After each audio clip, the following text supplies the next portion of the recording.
What's up, CFO gang? It's your boy J Tuck. Real Cowboys fans stand up. And yo, I want to make this video quick because it is J Tuck Jr.'s birthday. So happy birthday to my son, man. Hopefully he's going to have a great day. And we got some kids coming over. We got some stuff planned and I got to get on the move. If not, the wife is going to kill me, y'all. So we got to make this one quick. But I want to talk about Traeshon Holden out of the University of Oregon, 6'2", 205 pounds. He was a fifth-year senior, and a lot of people don't remember, right? He transferred from Alabama. I think he was even there when Bryce Young and Waddle was there, but I think that was a COVID year. But transferred over to the University of Oregon. Now, it's interesting because the Dallas Cowboys brought in a lot of high quality, high characteristic guys, a lot of team captains.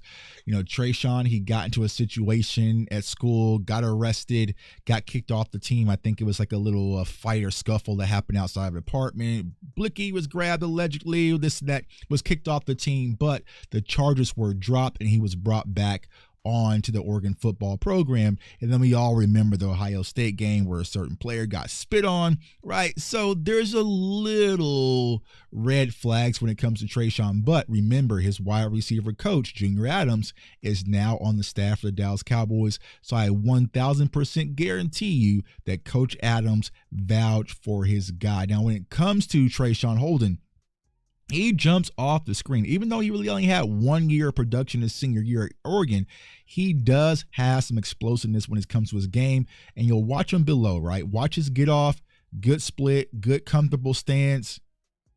And it doesn't explode, right? He doesn't have explosive speed. I think he ran like a 4.5, right?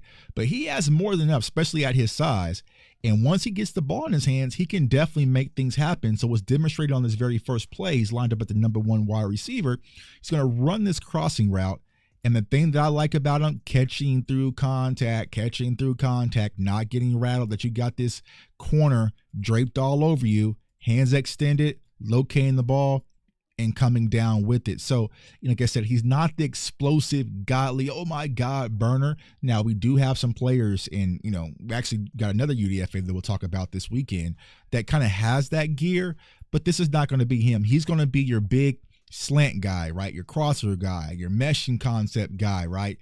Hitches, kind of like that Michael Gallup-esque route tree, but he does give you some upside potential when it comes to explosiveness and getting over the top of the defense, which we'll see here shortly. But I definitely like his catch through contact on this play right here. All right. Next play, right? He's #2 wide receiver, and, he's going to – this is a crazy play. And I wasn't sure the down distance. I didn't really look at it, right, because I was in a hurry. But they are sending the house. Like you shouldn't even do this shit on that. You know what I'm saying? If you sit in the house like this, look at all this, right? Everybody's coming. So somebody needs to get there. And Oregon does a great job of blocking this up. So pretty much, bam, block.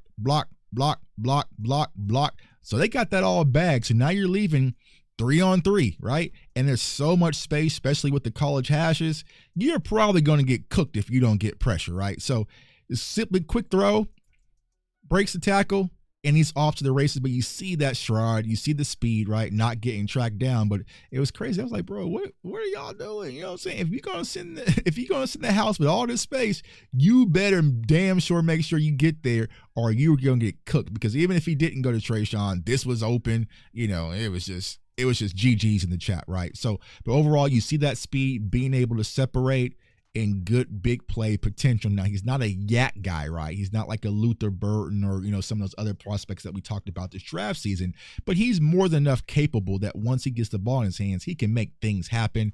On this next play right here, once again, I said his route tree is going to be crossers, drags, different mesh concepts that we'll probably utilize under the new offense with Coach Adams, but good little crosser versus man coverage here. Create separation. I think a lot of people are concerned about him being able to separate at the NFL level, but you don't have to be a pure separator at the NFL level.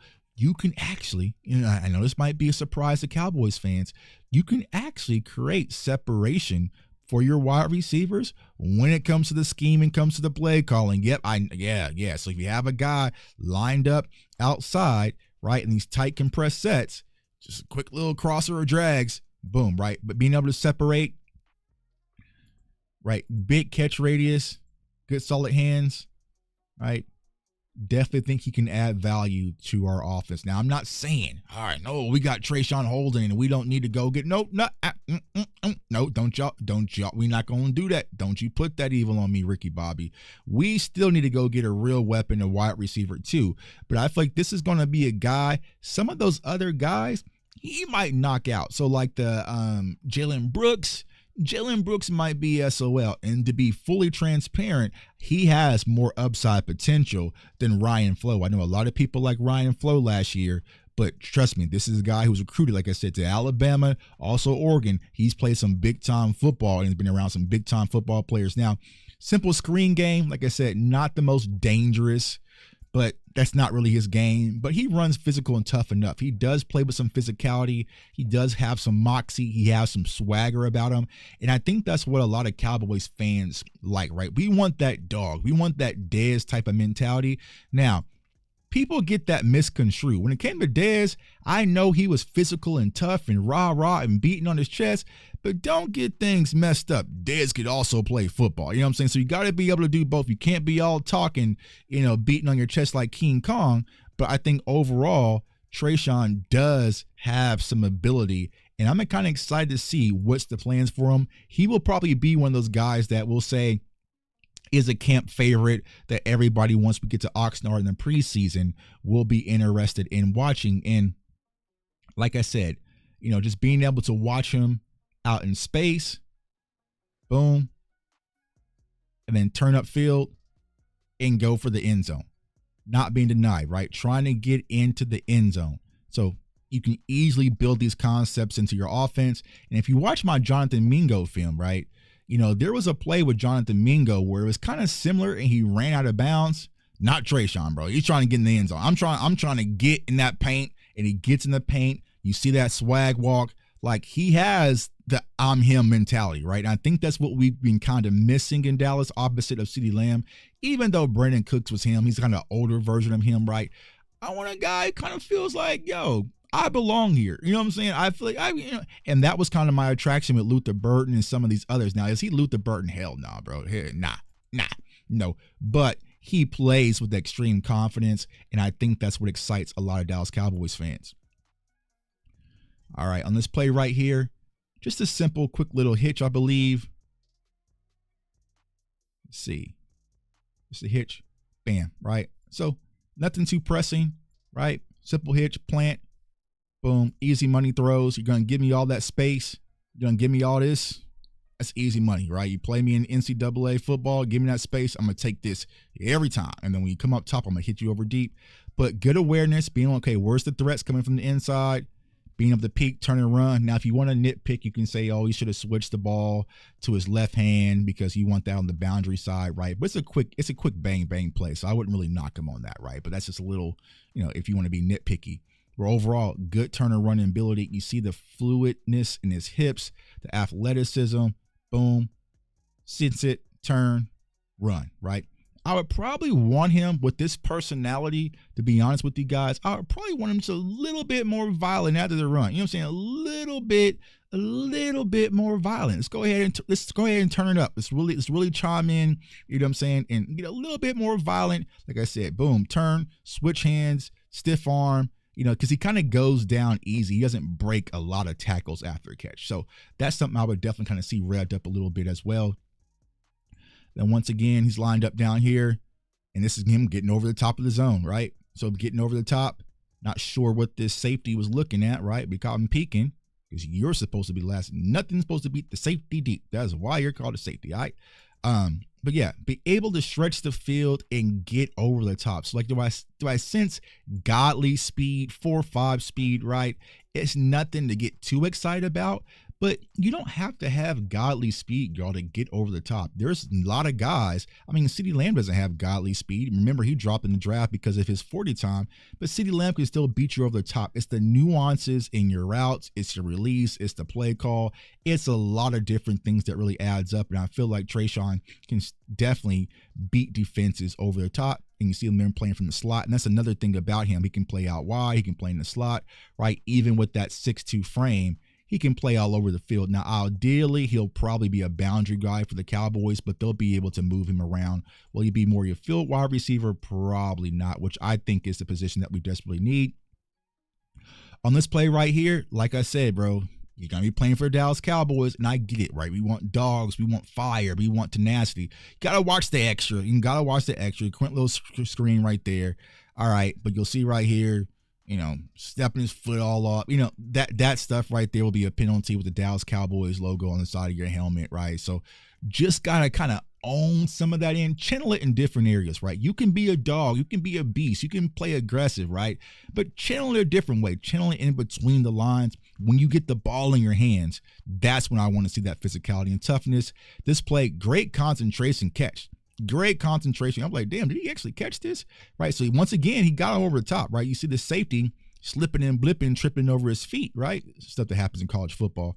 You want to throw your controller, right? So he's wide open. Right, wide open, but he slips and falls. I'm not sure what's going on in Oregon. You know what I'm saying? He slips and falls, but even with that, good concentration catch to get the completion. If you watch it from the end zone angle, he even bobbled a little bit. So great concentration on this catch right here. My dog Dylan Gabriel. Y'all got this dude messed up if you think he's just going to lose that job in Cleveland. He ain't going out like that. I'm a huge Dylan Gabriel fan, but y'all know that, right? But good concentration on catch. Boom. All right. Still got it, right? Good concentration catch. And last play right here, like I said, once again, just showing that ability to get on the outside and get over the top of a defense. This is versus Michigan. This is versus the cream of the crop. Boom. Right? Those nuances, the nuances in the route. Boom. Over the top. And being able to stack, right? And got tracked down. So like I said, overall, Traeshon Holden, he is going to be fun. My dog Foots has posted. He is the president of the Traeshon Holden fan club. Now, me personally, I ain't doing no fan club with these prospects. You know what I mean? I'm saying like Big Easy, you know what I'm saying, Donovan. Okay, I'll fan club a little bit, but everybody else, you're kind of on your own. But overall, I think this is a fun prospect that I'm excited to see at camp and also in preseason because there's going to be some upside potential. And I guarantee you, Coach Adams has a plan in place, man. So it's your boy J Tuck. Comment, like, subscribe. If you love film breakdown of all these Dallas Cowboys prospects, you're in the right spot. We're just getting to the undrafted market, so we got a lot more to go. You definitely want to turn on that notification bell so you do not miss out. I want everyone to stay safe, stay blessed, stay encouraged. And is he our wide receiver too? Now? No, but possibly in the future. We'll see. Peace.